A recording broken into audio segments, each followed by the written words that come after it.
Hello, I'm Jeff Paur, senior writer with RealTime Fantasy Sports. Welcome to the RealTime Fantasy Sports Show and our live stream event. We are live streaming a TFC draft tonight. It's going to be a lot of fun. We're going to break it down, and I am thrilled to be joined by the great Howard Bender, who is now a contributor once again here at RealTime Fantasy Sports. Howard, love the hat. Thanks for coming on. Hey, thank you so much. Right on the day that I'm doing this show with you, this hat arrives on my doorstep. I'm super excited about that, and yeah, I'm psyched to start talking about the fantasy championship. I mean, I've been doing a ton of drafts right now on RT Sports, so I mean, let's get it on. Yeah, and this draft should be a good one. A lot of our great users are in this one. A lot of familiar faces to the site, but you want to get in the TFC, like you mentioned, Howard, there's all sorts of opportunities to do that. You just go to rtsports.com and you can sign up for the times we have listed, or you can DM us. Let us know if you don't see a time on there. We have all sorts of options, but if you don't see something on there, feel free to do that. And also take advantage of playing against you, Howard. Go to rtsports.com/Bender and you can challenge Howard Bender. Right, Howard? You can, absolutely. And there's like a ton of different drafts that are going on. There's best ball drafts, season-long drafts with waivers, season-long drafts with fab.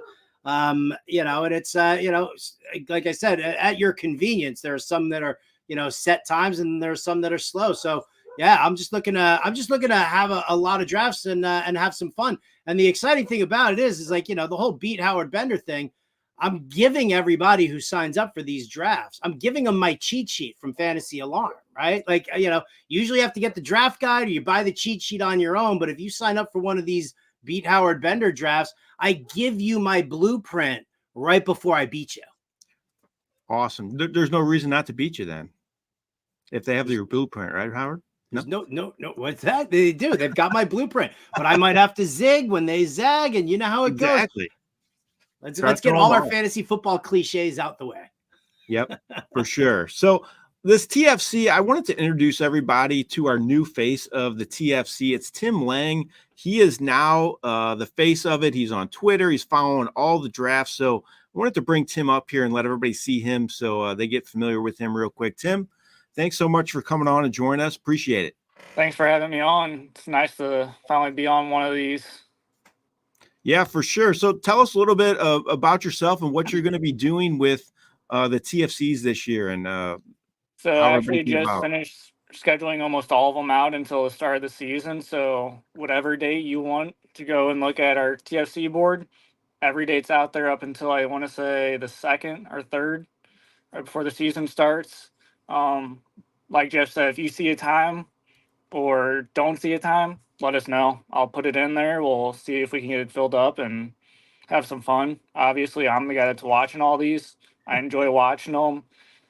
Getting to see a little bit of banter in the chat rooms is always fun. You getting to know any of these guys in here now? I know I'm familiar with a lot of them, but I'm sure you're starting to get familiar with a lot of these guys in here. A lot of nicknames that I see popping up all the time, like Fozzie Dog. He's one of the big ones that's popped up in a bunch of them. Touch of Green. They're in this tonight too, as well. Both of them, yep. I've probably seen their names 6-7 times in the last 3 weeks. Awesome. So this again, this is Tim Lang. He's the new face of the TFC here, and we appreciate you coming on and talking with us briefly. Appreciate it, Tim. Yep, not a problem. Look forward to doing more of these with you. All right, good. Do a good job moderating this one tonight. Don't let those guys get out of hand. I'll try not to. All right, Howard, I'm going to pull up our TFC here and let everybody know the rules real quick before we pull up the draft board. They already are drafting and they're moving quickly. So that's good. So we can get to a lot of the action, see it before we're out of here in an hour. So we can see a lot of what's taking place. But here's the prizes. It's a chance to win $500,000. Plus there's league prizes too. So not only can you win just by winning your league, but also the overall championship too. So it's not just you have to qualify for the overall championship to get money. You can win your league, you win money there, and then you go to the championship, which is weeks 15 to 17. You can see all the payouts listed here.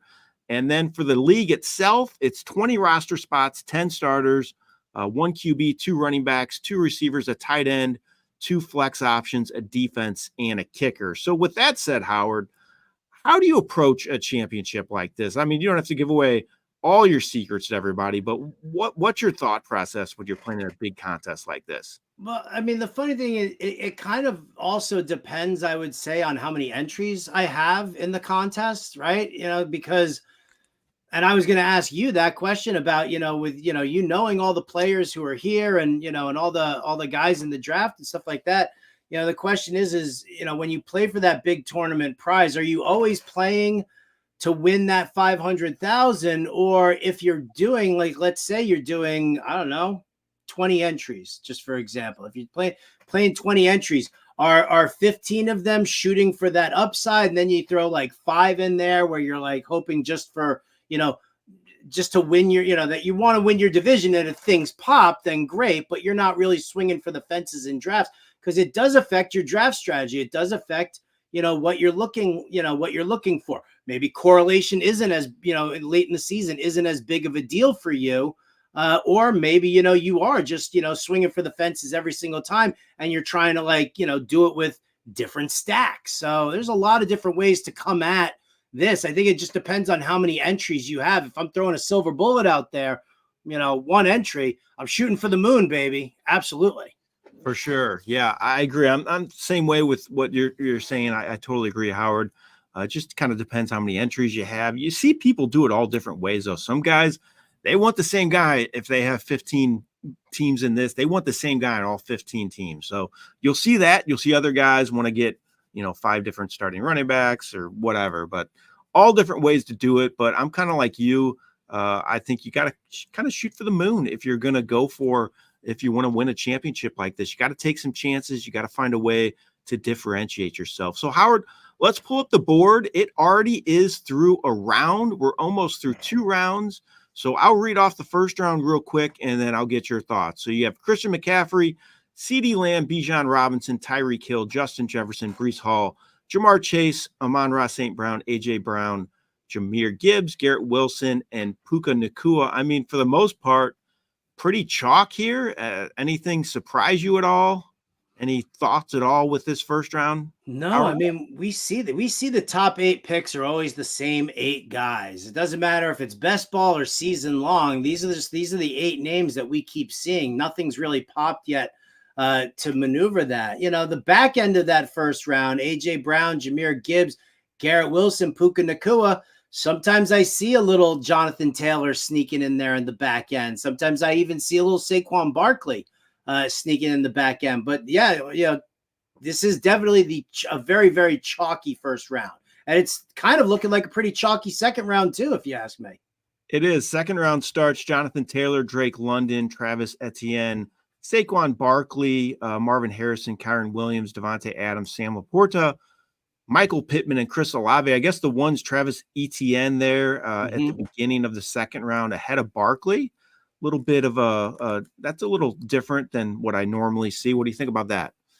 I'd probably would have to look at the schedule and see what would spur something like that with Etienne. Like I would definitely, Barkley for me is the guy who is there. I would Barkley and Taylor, I take him ahead of Jahmyr Gibbs too.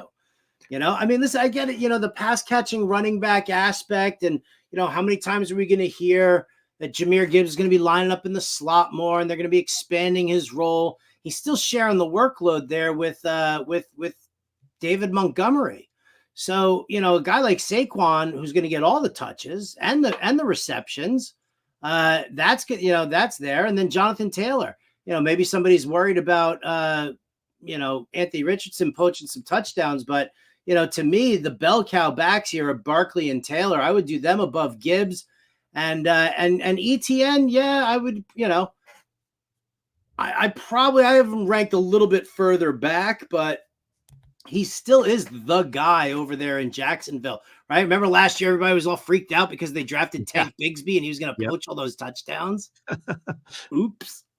I mean, to me, you mentioned him. I hate to mention a player that hasn't been drafted yet, but I think David Montgomery is just going to be so undervalued just because I think everybody thinks that it's going to be Gibbs, and there's another back as well that hasn't been taken yet that comes from a backfield where they split carries, and he had a huge year last year as well. But I have a feeling in the end, people are going to regret maybe not taking those guys sooner. I don't know. What's your thoughts on Montgomery? And I'm not going to say his name, but we talked about Montgomery already, so we'll talk about him.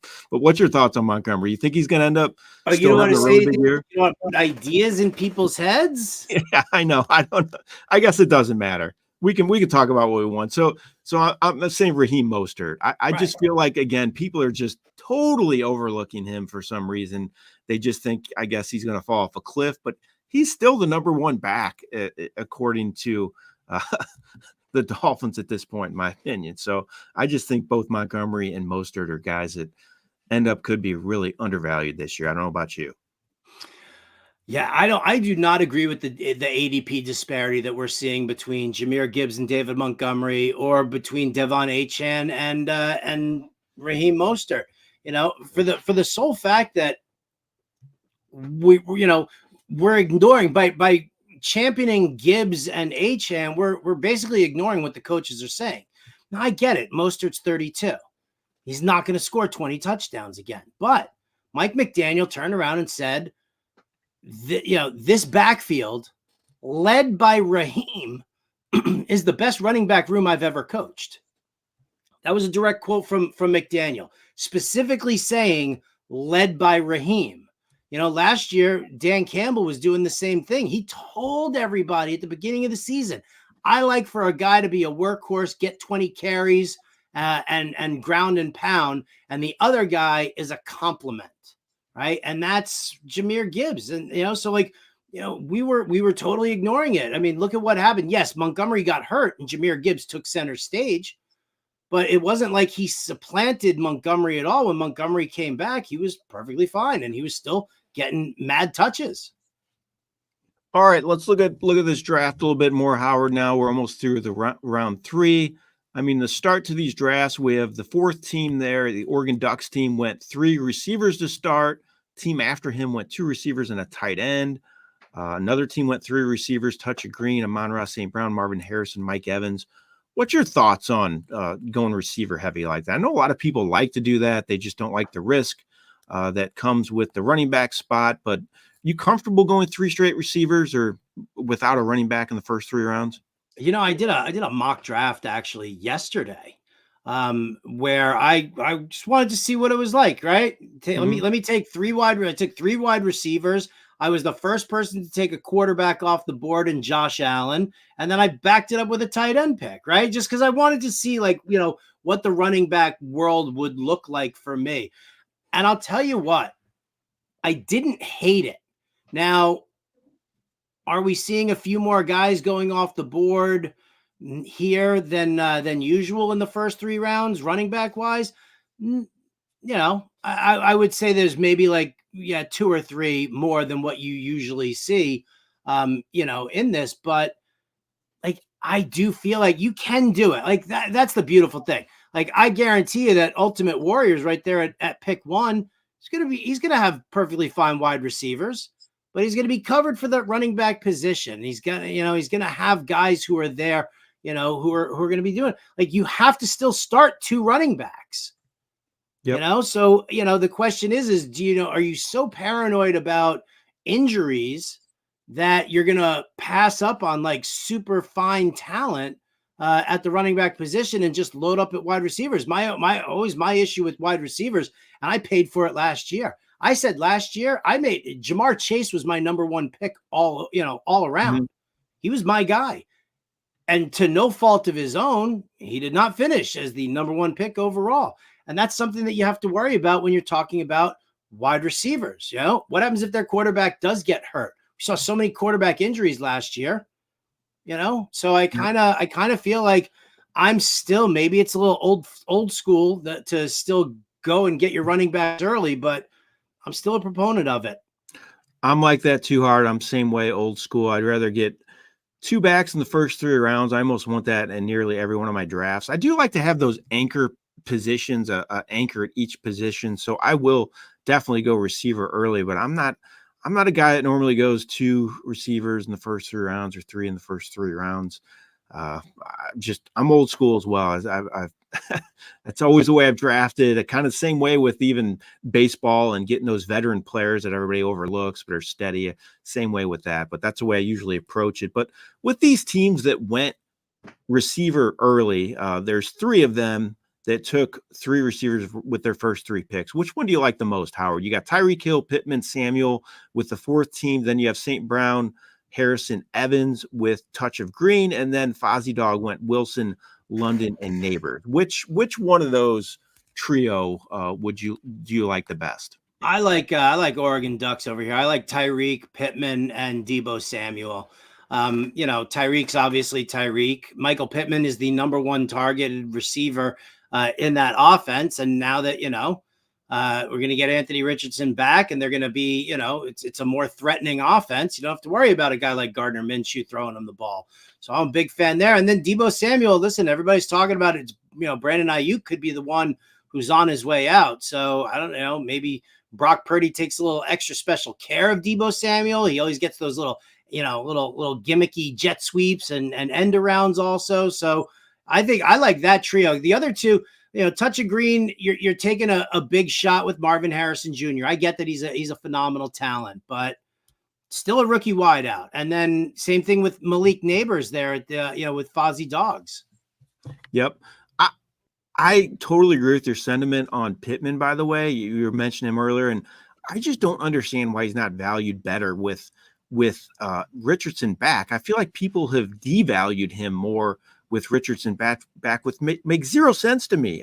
It's not like Richardson's going to run for 1,000+ yards, in my opinion. He's still going to wing it around, and he had Gardner Minshew throwing him passes last year and broke that 100 catch mark. I just think Pittman's a guy I think is just great value at this point. I'm all in on Pittman.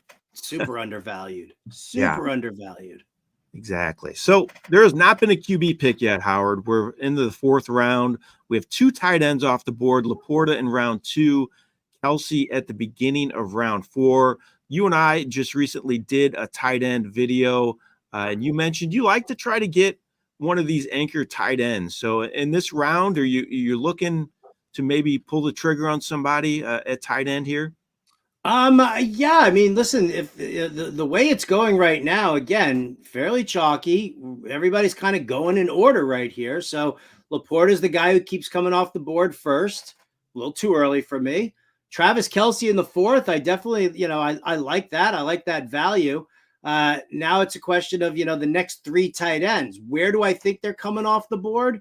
Could be sooner than later. I think, I have my eye on which team I want to see take the tight end of my dreams, but I won't spoil it. I won't say anything because here, look, you just got your first QB off the board. There you go.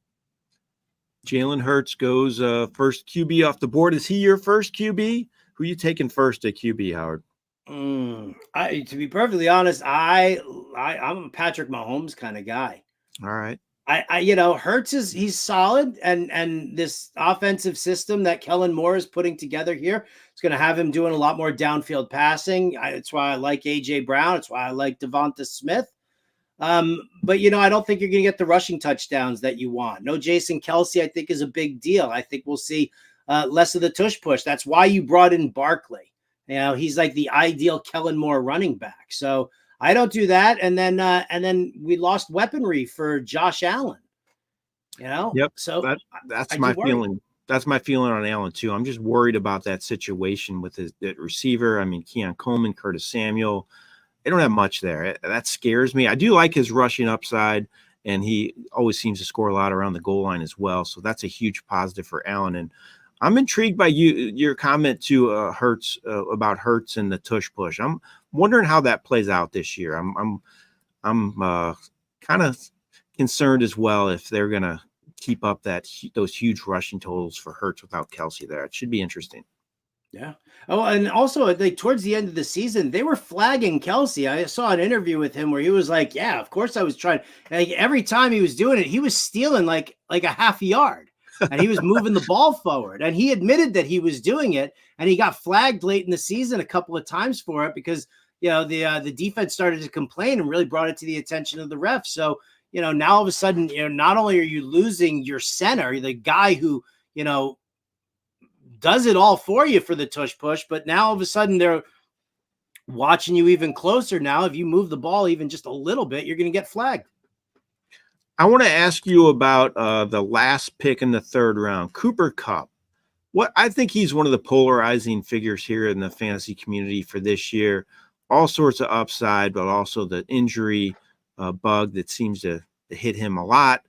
What are you doing with Kupp? You taking any chances on him? Do you feel comfortable picking him? Do you think taking him at the end of the third round is a good spot?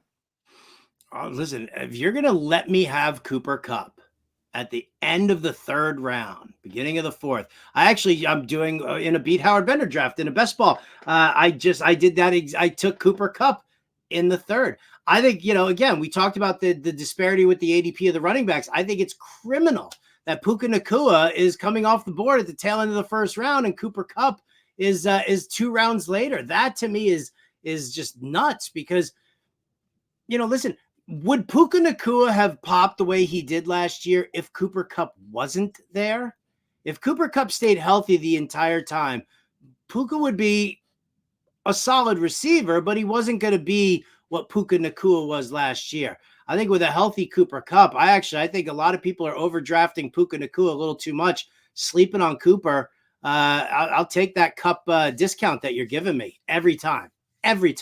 I'm the exact same way, Howard. I have no shares in Nacua, and I have several shares of Kupp. I just think for the price tag, I think Nacua carries risk as well, and you're paying a higher price for him. So I totally agree with you there, Howard.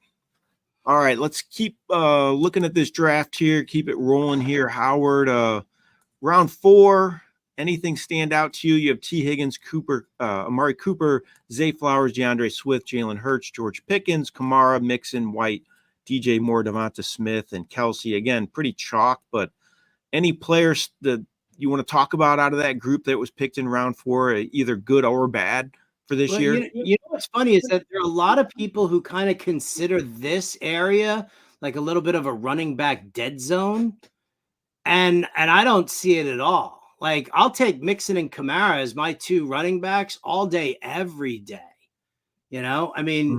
It's not the same. They're not running the same scheme in New Orleans anymore, right? It's not Pete Carmichael. It's not, Joe Lombardi. Who's running the show over there? It's Clint Kubiak. And what did he do? He brought in his special assistant, Rick Dennison. Didn't we you and I think we talked about this on Sirius XM last night, right? I don't have to drop all the names again, but Gary Kubiak and Rick Dennison turned some very, very mediocre running backs into absolute spectacular 1,000-yard rushers, multi-touchdown players back in Denver and in Houston.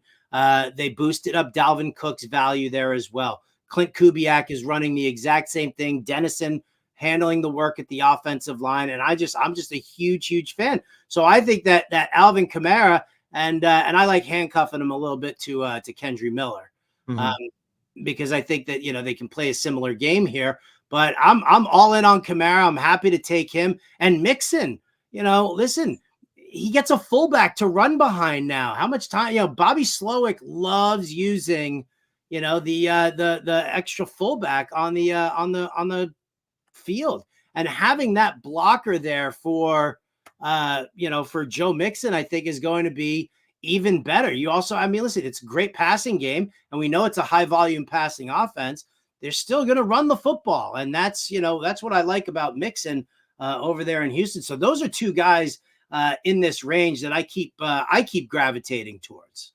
Yeah, it's interesting to me too. The Toucher Green team was one of those teams that went receiver heavy with their first 3 picks. Then he got Mixon, so obviously you have to like that build, Howard, with the way he did that there. I agree. I think Mixon's a great pick at that point of the draft. So round 5, we have a third tight end go off the board. We said that could happen with Trey McBride.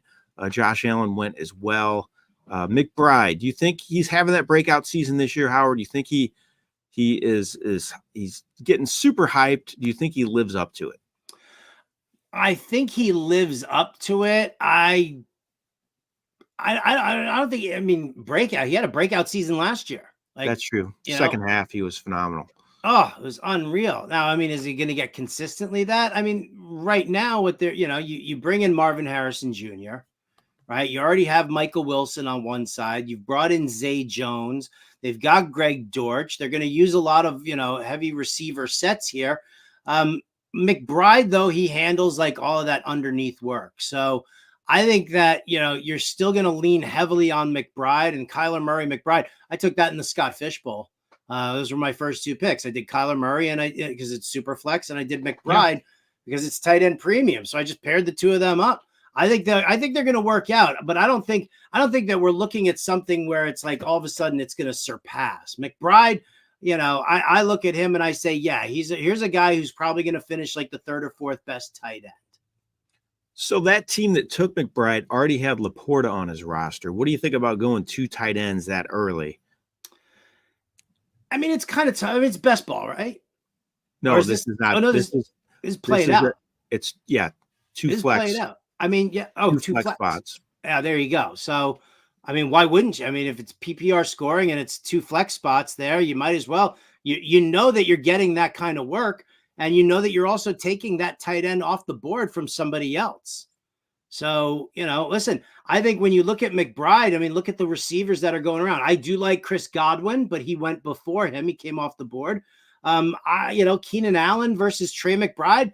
I think I might just take McBride only because I think that the targets are a little bit more certain for him than what's going on in Chicago.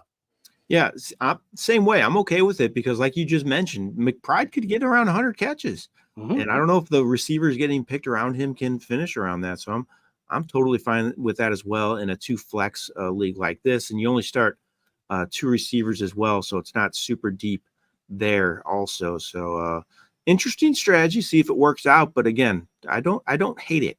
So we've actually seen three QBs go off the board here now, Howard, in round 5. Allen, Mahomes, and Jackson, another tight end. So this is where we're starting to differentiate a little bit. So we have 3 tight ends, 3 QBs off the board here. Dalton Kincaid just went. That's our guy. That's our boy. Yeah, I think he's going to have a monster year. I love that pick by Fozzie Dog there at the end of the 5th round. I think Kincaid's going to have a huge year, and kind of like McBride, he could really rack up those catches in that offense. I tell you what, man, I'm looking at Fozzie Dog's team here. Had he gone Mixon instead of Neighbors, like I get the appeal for Neighbors. Yeah, he's going to be heavily targeted. There's definitely some upside. Everybody loves him. I just, I worry about Daniel Jones or whatever's backing him up. Like if he had gone Mixon instead of Neighbors, I think this would have been my favorite team overall. I gotcha. And I didn't even realize this, but the team picking after him. So he has Nakua and Cup. Oof. That's all right. I don't know. That's a little scary. Get yourself a little Matthew Stafford in there. Stack that up. There you go. Yeah. Yeah, that's not a decision I want to make every week. Is it going to be a Cup week or is it going to be a Nakua week? I know. That scares me a little bit. But again, if you want to hit big in the playoffs and you got to score huge, I don't know what the Rams playoff schedule is off the top of my head, but maybe it's a really advantageous one for the passing game. So maybe that's what this owner's thinking here at the end of the draft. He can stack those Rams passing options up and hope they hit big in the playoffs. Definitely a possibility. Definitely a possibility. Zamir, I'm looking for the schedule right now. What's the first week of the TFC playoffs? 15th. The 15th week. The 15th week. I actually did that strength of schedule in the draft guide, and I did it for the fantasy playoffs for that, so I can pull that up as well. But it is something I don't think you can, hold it to gospel, but that these teams are going to, have these same defenses. But it is something I think you should pay attention to as a fantasy strength of schedule for the playoffs, and especially in a contest like this. It looks like the Rams. Yeah. I'm looking for where they are. I see the Rams. Where are they? Week 15. So the problem with getting older, my eyes are all a mess. I can't see anything. According to me, they actually have the toughest playoff schedule for the receivers in the playoff. Number 1. So it's the Rams have the toughest, then Jacksonville, then Chiefs, Giants, and Dolphins. The easiest is the Bears, Falcons, 49ers, Colts, and Cowboys for the fantasy playoffs. Interesting. Very, very interesting. Why in the world? Where am I looking? Oh, the Rams in week 15. They are on the road, the Thursday night game against San Francisco. There you go. That's a tough spot to be. That is a tough spot to be. Hmm. All right, let's look here at some picks being made. Zamir White, Zach Moss going round 6. I saw you talk about Moss, Howard, and I'm glad I have somebody in my corner because I like Moss a lot this year. I think he's going to have a big year. I just look at Mixon and his touchdown production the last few years. Even if he, doesn't get the huge yardage totals or doesn't play always on the passing downs because Chase Brown, I think Moss could really have a big season in Cincinnati because he's going to get those goal line carries. I posted a video on my socials about that because all these people are coming at me about Chase Brown. And I write this article in the Fantasy Alarm Draft Guide. I do an entire article series where I break down the offensive schemes of every single team and show you exactly why this player is going to pop this season in this offense and whatever. And when I was going through the Bengals offense, here you go, right? High volume passing offense. The Bengals ranked 32nd. I think they ranked dead last, either 30th or 32nd in overall rushing attempts, right? But Joe Mixon ranked 10th in the league among qualified running backs for rushing attempts, right? He ranked 9th for fantasy points in a PPR format. So while it's not a high rushing, a high volume rushing offense in Cincinnati, Zach Taylor is a bell cow guy and he sticks to his dude. And I'm sorry, they just paid $8 million for Zach Moss to come to Cincinnati to replace him. So is it really going to be Chase Brown? I don't think so. I think it's Zach Moss. I agree. I'm the same way. I think Moss is going to be used more as a pass catcher. Moss is going to get the early down work and be that bell cow guy more so than Chase. I really like Moss this year, and I have some shares of him most definitely. What's your thoughts about Marquise Brown this year in Kansas City? Do you think he can be a consistent factor? I know he's had some huge seasons in the past. Now he moves to an offense to kind of spread the ball around to different receivers at times. Do you think Brown has a but a big season, his first one in Kansas City? I mean, he's only signed to a 1-year deal, right? Is this not the ultimate pillow deal for a guy? I'm going to go play with Patrick Mahomes for a year and then see what happens and what people want to pay me in this crazy wide receiver market where guys are getting like $30 million a year. He wants to get paid. So I think he's buddy with Patrick Mahomes for sure. And, here's the funny thing. Travis Kelce, top dog there. Rashee Rice, love him. Very good for underneath work, yards after the catch. Hollywood Brown's a little bit more of more of a vertical threat, I think. And, yes, there are times where you'll see him go across the middle. But, one of the things that I noticed, because not only is Hollywood Brown, but, you drafted Xavier Worthy. So that to me is telling me that Andy Reid and Matt Nagy and Patrick Mahomes are all laughing at the fantasy analysts who keep criticizing Mahomes for his small A dot over the last couple of years. I think they pushed the ball downfield significantly more than before. Now that he's got Worthy, who, is the fastest man alive, and Hollywood Brown, who is just a fantastic downfield threat. So I think we see a little bit of a difference here. I think the Chiefs kind of switch it up from what they've been doing the last couple of seasons. And speaking of Worthy, did you see the video of him on that play, deep ball in training camp? Mahomes really aired it out. I don't know. He threw it 50 plus yards down the field and made a spectacular play, big play in the preseason, in the training camp there. But how much stock should people put into that type of stuff, Howard? I mean, videos? He probably moved up 5 spots in the ADP after that video, in my opinion, because everybody was retweeting it and whatnot. I'm just wondering what's your thoughts on seeing these hype videos in training camp? I like to refer back to recent past where everybody was getting all hype about Zach Wilson, who was rolling to his left, chucking the ball downfield to his right, and getting that arm strength going there, and hits that receiver, that uncovered receiver. Now, he was rolling to his left. Nobody was chasing him. Nobody was in his face or anything like that. And the receiver wasn't being covered. So, I mean, it's like, what? Show me that in like a game situation, like a hardcore scrimmage situation, and I'm all about it. But, until that happens, what I'm looking for in training camp right now is, who's taking those first team snaps, and, and what plays are they really working on the most, like diving in, on that stuff. Like, that's how granular I want to get eventually. But for this, the hype videos are for I don't even know what they're for. They're for duping those fools in your league who buy into them. Best shape of his life. I thought it was kind of ironic again. It was last night, right? Last night was Tuesday, right? All these days run together. So we talked last night, and you brought up Javonte Williams, how you're kind of in on him. And then we see today, he basically took every first team snap in the Broncos practice today. Everybody was out on him because they're talking about he might be a cut, but now he takes everybody's their first team snap for basically every rep in practice today. So I thought that was kind of ironic. And you're in on Williams, though, right? I am. Yeah. What scared everybody was Cecil Lammey, who's a Broncos beat writer. And listen, Cecil Lammey is a very entertaining guy, right? I've had him on the show a bunch of times on Sirius XM.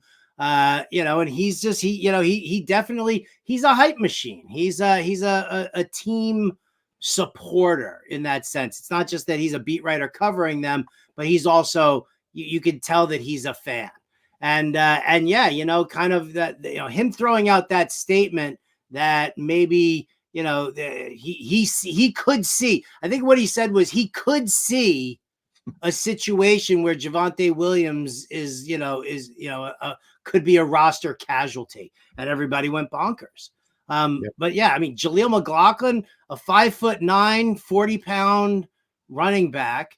I think, what I think they've built here is, by drafting Audric Estime, this is the next coming of the Alvin Kamara, Mark Ingram duo, right? And when we were dealing with that, so you got Javonte in that Kamara role, and you've got Estime in that Mark Ingram role. I think that's kind of what they're building there in Denver. I just, Jaleel McLaughlin is to me, he's just a complimentary pass catching running back, a little speedy guy who looks funny in one of those big padded helmets. That's a good call. We mentioned the mid-round running backs here. So look at round 7. We have David Montgomery, Jaylen Warren, Najee Harris, Jonathan Brooks, Raheem Mostert, Devin Singletary, and Trey Benson. So ironically, Mostert and Montgomery went in the same round, kind of guys we talked about earlier. But if you're looking at that host of backs there, who stands out to you? Who do you want on your roster in round 7 out of those backs? Out of those guys, I'm kind of leaning on. I mean, listen, I love Mostert and I love Montgomery, but chances are is I've been doing this draft and I've got 2, maybe 3 solid running backs in there that if I went running back in round 7, it would be Jonathan Brooks for the upside there. I just, I get it. He's working his way back from the knee injury, and we'll see what happens with him in training camp, and maybe Chuba Hubbard opens the season as, with a major role in this offense. But, after watching what Dave Canales did last year with Rachaad White, who I think is mediocre talent, who's just in a great scheme for him because he was getting all that crazy volume. Right. Mm-hmm. And I think that Canales wants to do that. He brought over Idzik also for his offensive coordinator. So it's that Tampa scheme that we saw last year. Now it's over in Carolina. So I think Brooks is going to be a guy who's going to see significant volume in this offense. And so, yeah, it's not a great line. And yeah, it's risky. But I think if you're looking for a guy who's going to end up, who could very well see 16 to 20 touches per game, oh, dude, I'll take that in the 7th round any day. I love the pick in a fantasy championship format like this because you want to maximize those points in the in the playoffs. That's when you want to score biggest, and that's when Brooks is going to be around. If you can get there, if you can get away with using him having him as your number 3 back and not using him much early in the season, I think it's just a great pick. I love it. Devin, I was going to say Brian on the wheel with the Benson Corum pick right there. That tandem right there. That's, again, there you go. Get a couple of young running backs who could be featured late in the season. What do you think about Devin Singletary? I'm kind of bullish on him a little bit just because I don't like their backups. I don't think anybody else is there. Singletary's familiar with the offense. I actually thought he finally looked a little better last year, more of a featured role than he did earlier in his career. So I kind of like Singletary a little bit this year. What's your thoughts on him? I think he's a volume guy. Like, he could be a guy who sees just routine carries over and over again because there is nobody else in that backfield. I mean, who's that? Who's the guy that they drafted? Tyrone Tracy. Yeah. Right. I don't see him being a guy who can go take it between the tackles. So I think Singletary kind of leads this offense. And, anytime a coach or a coordinator gets his old guy, brings him along with them, like that turns my head a little bit. Right. You see it all the time. If like a GM in baseball trades away a player and then he's a GM for another team and he like scoops him up. Theo Epstein did that with Anthony Rizzo and the Cubs. And so now I look at this with football and you see like Brian Callahan brings Tyler Boyd over to Tennessee with him.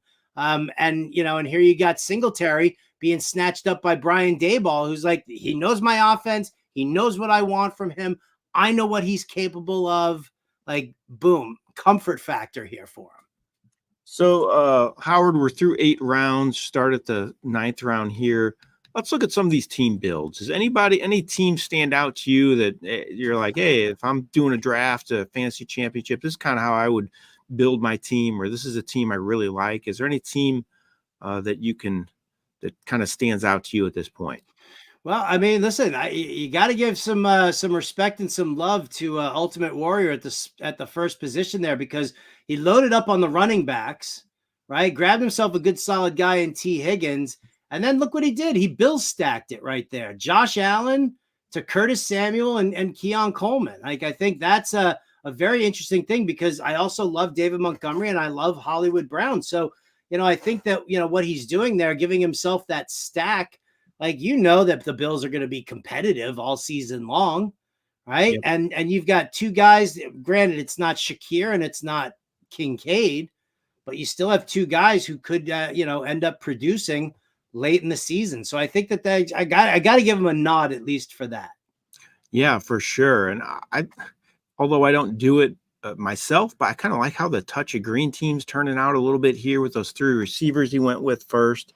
3 really good options. And he got Mixon, Andrews, Tank Dell, Harris, Worthy also. So I'm kind of interested to see what happens with this QB spot. But I kind of like that build. I like the team next to him also, with Brown, Barkley, Ayuk, White, Mahomes, Ridley, Jonathan Brooks, and Ferguson. I'm kind of like you with White. I don't think he's a great talent. I'm kind of anxious to see what happens with a new offensive coordinator. That kind of scares me a little bit. I'm just wondering if the same volume is going to be there in the passing game, because that helps him so much from a fantasy perspective. So that's a one pick that kind of scares me with him.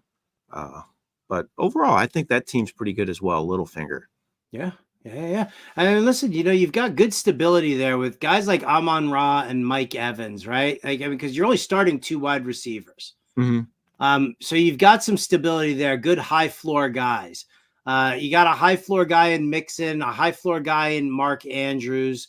We'll see what happens with Najee, but he takes a couple of swings for the fences here. Marvin Harrison Jr., Tank Dell, and Xavier Worthy. I think all 3 of them, when you're talking about, as you're, whoever you're mixing in for a flex spot or your 3rd receiver each week, you can play those matchups because you've got a couple of home run threats here. Yeah, for sure. So we're seeing some QBs fly off the board here in round 9 with Burrow, Prescott, and Jaden Daniels. So Jaden Daniels, he goes as the number 1 QB for this Warriors team here in the middle of the draft. So Are you taking any chances taking Daniels as a QB1? Would you do that? I mean, no, I wouldn't take him as a 1.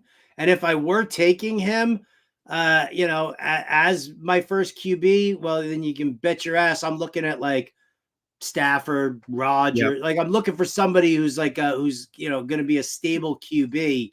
Because with Daniels, you're fishing for that upside of the rushing yards. You need a passer. For sure. I'm the same way. If I'm taking him, I'm going to come back and get another QB in a hurry, either in 10, 11, or 12.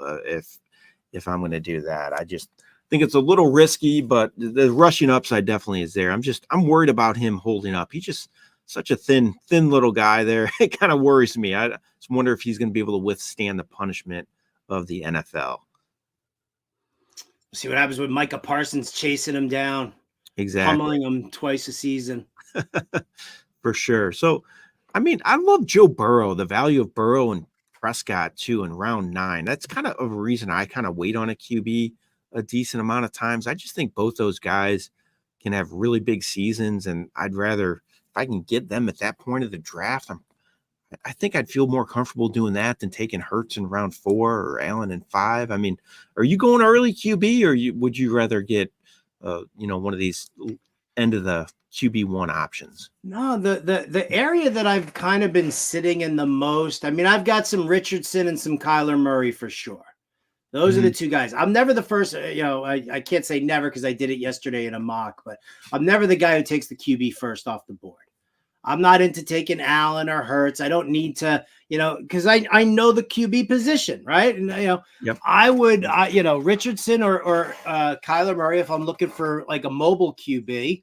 If I'm looking for, stability, but still high volume passing, Stroud and Burrow are two main guys there. I'll even throw in a little Jordan Love just because they've got so many weapons for him out there. That's kind of where I'm living in the quarterback range. If I don't get either Richardson or Kyler Murray for whatever reason, then I kind of live in that Stroud, Burrow, Jordan Love range. I'm the exact same way. That's kind of how I feel. Oh, damn, we can't do drafts together, man, because we're just gonna be sniping each other left and right. Non-stop sniping. Easy. Non-stop sniping. Yeah, easy for me to say. What about these holdouts? This stuff that's coming out today. Is any of that worry you at all? CeeDee Lamb, Love, are any of these situations a concern? Higgins? I don't like the Jordan Love one. I think that's, that bothers me just because that says something about the player, the person, the character than anything else. Like, CeeDee Lamb whining and crying because he wants to be the highest paid wide receiver, no matter what. I mean, the problem is that it's an epidemic in the NFL, and NFL owners have given in. They've capitulated every single time. The squeaky wheel, like it's so funny. The squeaky wheel gets the grease. I mean, the last time that we had a GM stand up to a player was Kevin Colbert in Pittsburgh, who told Lev Bell to go spit, right? And that was, and look what happened there. And look what happened. So I don't understand why owners are caving in as much as they're caving in, but I worry more if it's a running back who comes off, who sits, who misses camp, because you gotta start getting used to taking that pounding. You got to start getting your legs into game shape. Wide receiver, I think it's a little easier. I'm less inclined to worry about CeeDee Lamb or Brandon Ayuk missing any time because of a holdout than I'm worried more about a running back or a quarterback who's doing it. Yeah, for sure. I agree. So we got about 10 minutes left in this stream, Howard. Let's tell people again, if they want to get in these Beat Howard Bender contests, which are a lot of fun. Again, it's just an awesome way to prepare for your drafts as well, because you get your little skin in the game, but it's not a lot, but your practice drafting. It's so helpful in my opinion. You can go to rtsports.com/Bender and you can get a chance to try to beat Howard Bender, right, Howard? That's right. And anybody who signs up for these drafts gets a free copy of the Fantasy Alarm Ultimate Cheat Sheet, which is my draft blueprint right there for you. So, but listen, you say, little skin in the game. We've got some higher stakes Beat Howard Benders out there. So, listen, I'm not shy. I'm not, worried about that. whatever level of stakes that you want to play, come play. You want to do best ball, come do best ball. You want to do season long and hang out with me all season, talk some smack in the waiver wire chat room. I am all for it, 100%. So yeah, definitely jump in on the Beat Howard Bender contest. And I've got a promo code. I don't know if you got a promo code, Jeff, but I've got a promo I don't. You have one. You're special. I don't have one. That's so if you go to rtsports.com/Bender and you use the promo for first timers, you deposit, you get a 50% match deposit with the promo code Bender for your first sign up. So, listen, you can, all of a sudden you put $100 in, it's 150, and you're like, ooh, yeah, guess what? I am going to play in this higher stake contest. Yeah, exactly. If you've thought about doing the fantasy championship and thought maybe I can't really get in, maybe just a little too much, you take advantage of that promo code. That's a great way to do it. Get in this great contest, chance to win $500,000. That's a TFC. Again, you want to get in these fantasy championship drafts, go to rtsports.com. Click on that Money League link. You can see all the different offerings we have in the fantasy championship. We have drafts going off every night. And if you see one on there, don't see a time on there that fits you, you can request one. We'll put it on there. You can send out invites to your friends as well and get them involved. So no reason not to get into TFC this year. It's just an awesome contest. And these guys are rolling through it. You can see we're about an hour, almost an hour into it, and we're more than halfway. Well, right about a halfway finish. So these drafts definitely go off quickly, and you can see that these guys know what they're doing here because there's been some good picks and some interesting picks and some good team builds already. I mean, you look at this, there's 3 teams, though, Howard, after 10 rounds with two tight ends. That's interesting to me. I know we talked about, it's double flex, so you can do that a little bit, but it's still kind of intriguing to me that the tight end position's been targeted so much. I'm telling you, this is the year of the tight end. It really is, because, I mean, let's face it, you got the top 5 who, we absolutely adore. And then after the top 5, you've got Kyle Pitts, who we'll see what happens in Zach Robinson's system here in Atlanta. But could Kyle Pitts turn around and move up a tier? I think he can. Then you've got Evan Engram, who's a target monster. Right. And I mean, you can go through it here. And I'm like, I'll go off the board. You've got Kittle, who's right there. Jake Ferguson is a big red zone threat. And let's face it, who after CeeDee Lamb, who else is catching passes over there? Is it Brandon Cooks? I'd like it to be, but who knows? Freiermuth could be the second target in that system, because there's nobody besides George Pickens. Kellen Moore running the offense in Philly. Kellen Moore is the guy who put Dalton Schultz on the map in Dallas. He likes throwing to the tight end inside the red zone. And then Brock Bowers that's definite upside there. Same with TJ Hawkinson. So you could go all the way through. And then if you go back and you watch the tight end preview with me and Jeff Paur, we got some sleepers in there too at the end that, ooh. We do. It is not the top heavy position of yesteryear. That it used to be, if you don't get one of the first 3-4 guys, you just wait till rounds 13, 14, and 15 to pick one, but not anymore. It's definitely not as top heavy. There's a lot of options. And as you mentioned, Howard, there's some guys later that you and I like that we think could end up surprising some people, maybe being some good tight end number ones. I mean, there's a team right now. Actually, there's just one team without a tight end at this point, and that is the 4th team. Corey Johnson, team. Yep. He does not have a tight end yet, so maybe you watched our video. Maybe. Sleeper Central. Exactly. All right, let's see. Let's see some picks here that were made. So you just said you talk about Brandon Cooks. He got picked in round 10.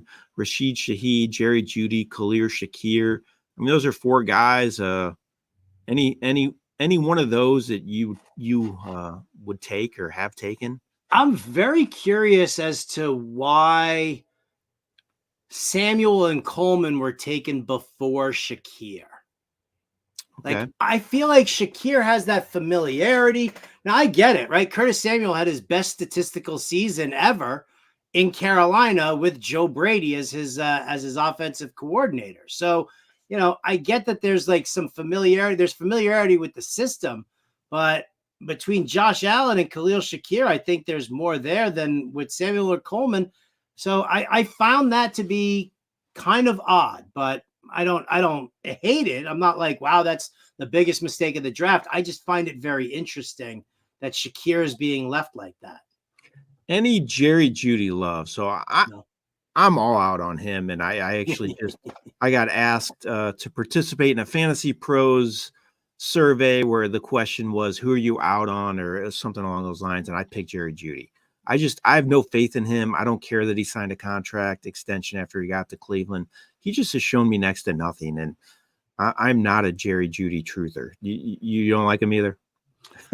Never have, never will. I thought he was getting way too much steam when he came out of college.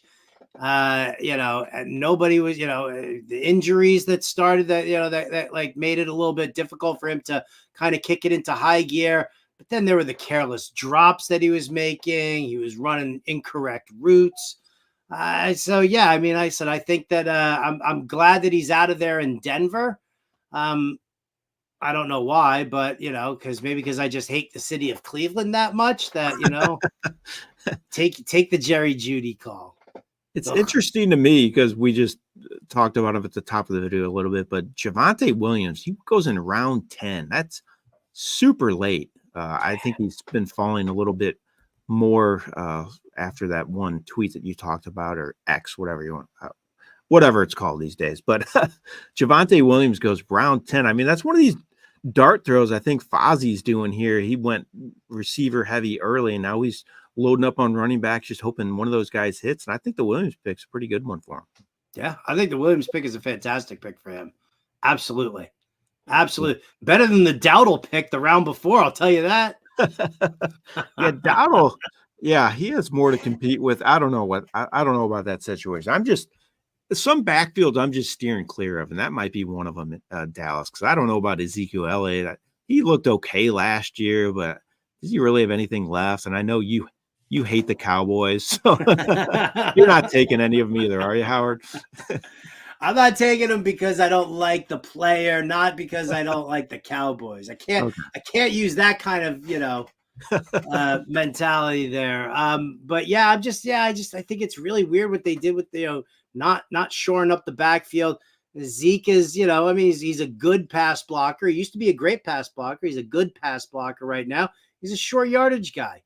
Like he's gonna get those touchdowns. Maybe Dowdle does the work between the 20s. How fun is that? Yeah, exactly. Not fun for fantasy owners. 810 yards and 2 touchdowns. Perfect. All right, Howard, we got a couple minutes left. I want you to tell me your favorite team of this draft so far. We're not going to get through the entire draft. There's one team that actually doesn't have a QB yet, so that could skew things a little bit, but tell me your favorite team before we get out of here. That's tough, man. That's definitely tough. Favorite team. Damn, Littlefinger actually looks pretty nice over here. I kind of like Littlefinger. We haven't paid attention to this team at all. Brown and Barkley, go Eagles. Ayuk, solid. I'm not a white guy. Well, I am a white guy, but I'm not a Rashad White guy. But I love Mahomes. I love Ridley. I love Brooks. I think you got a very stable, strong tight end in Ferguson. And I like the upside here of the Brian Thomas Jr. And I love that Kendry Miller pick that just went. That was going to be my pick. I'm sorry. I am not joking either. I like that team. I think he did a good job. I love the anchor. I love Ferguson in round 8 as well. So I'll hit another team though. Let's see here. I actually think that the team can't force it. Yeah, the band of brother team. I don't love the Kyron Williams pick in round 2, but I like Kamara in round 4, and I think Cook's pretty good value in round 3. And I love Chase this year. I know he was your guy last year, but Stroud's another really good pick in my opinion.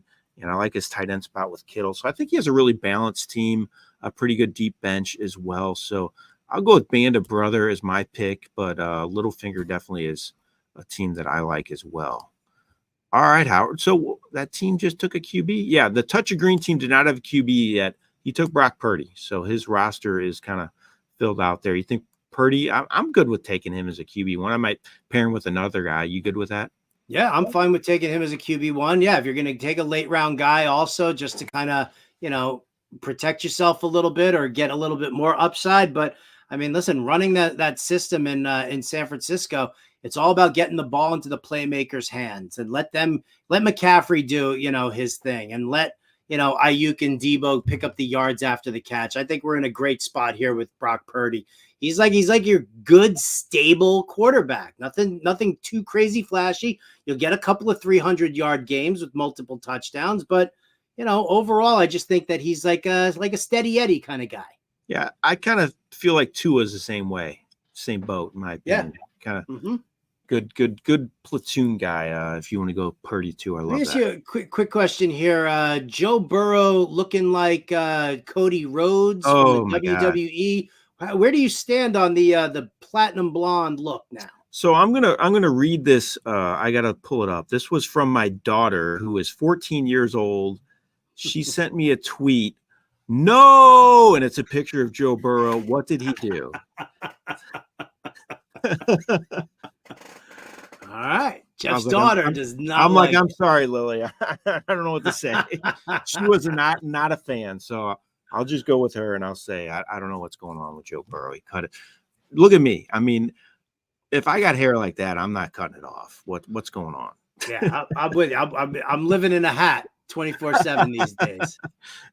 All right, Howard, this was a lot of fun. I really enjoyed it. We'll have to do this again sometime soon. Again, if you want to get in any of these contests with Howard, these Beat the Bender contest, also take advantage of his promo code. Go to rtsports.com/Bender. Howard, a lot of fun. Really appreciate you coming on with me. Actually, we have Fozzie Dog here. Let me bring him up real quick before I get out of here. So he was actually one of the drafters in here. Fozzie, you here, buddy? Hey, we'll let you talk here quickly. Good to see you. So you went really heavy on the receivers to start, then took some shots on running backs. Is that your strategy you like to roll with here? Is this something you just did for this draft, or is this a norm for you? Tonight I was always just going to go zero running back and go ahead and see what I could find out with the lower running backs. And the tight end fell to me that I wanted, and he normally doesn't come down that far, so I went ahead and grabbed him. I don't know. The board shaped out kind of good. I wouldn't mind getting – I was hoping Cup would actually kind of slide back to me after Neighbors instead of Devonta Smith, but Smith will do for me. Don't really care which one I got to tell you, to be honest. The running backs, at least I've got something better for waiting that long. I've got a decent stable of running backs. Normally you can get washed out if you're not careful at that, if you're waiting. Yeah. I don't know. I was listening to you guys the whole entire time, go back and forth. I thought you guys did pretty good on talking about some of the teams and their pros and cons that they had. Appreciate that, Fozzie. I got a good tight end. I got a good tight end. Good. You got the best tight end. You got the top tight end. Exactly. I'm telling you right now. Jeff and I were talking about it before. I'm having the hardest time not ranking Dalton Kincaid ahead of Travis Kelce in my rankings overall. I just think that he's like, that's what I love about your team here. Like Wilson, Drake London, they're going to be ballers. I know you're taking a shot here with Neighbors, and some people like taking that shot, some people don't. But the fact that you waited on the running back position and then you still landed Zamir White, Singletary, and Javonte, who I absolutely love. Well, those all three possibly can be running the front of their whole backfields there. So normally those guys get spread out before they even get that far. Yeah. And you don't get look at those guys. So I was surprised to see them, especially Javonte. I mean, who knows what's going to go on with Javonte this year? They've got three. It could be kind of a mess back there. He could end up grabbing the reins if he's more healthy this year. We'll find out. Yeah, just checking the board here real quick, making sure I'm not getting too close to my pick. Okay. Yeah, you're coming up there soon. We'll let you go, but Fozzie, it's great to hear from you, and a good work with your team. I think you, like Howard said, your build really turned out well for you.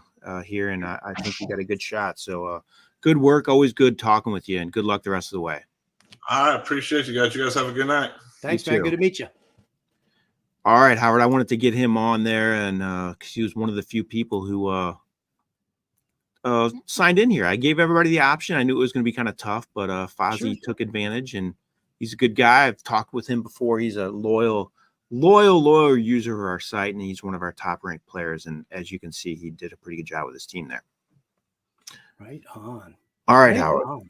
I'll let you go now for sure this time. And I appreciate you coming on and spending some time with me. We'll have to do this again, and we'll look forward to doing some more videos with you in the coming weeks as well as we get ready for the season. Really appreciate it. Absolutely, man. Thank you so much for having me, Jeff. A definite pleasure. All right. Thanks everybody out there for watching as well. I really appreciate it. That was the TFC draft brought to you here by RealTime Fantasy Sports. Again, thanks to everybody for watching. We had a lot of viewers here tonight, and I look forward to doing this again. It was a lot of fun. Good luck to everybody in your leagues out there this year. This has been Jeff Paur with RealTime Fantasy Sports.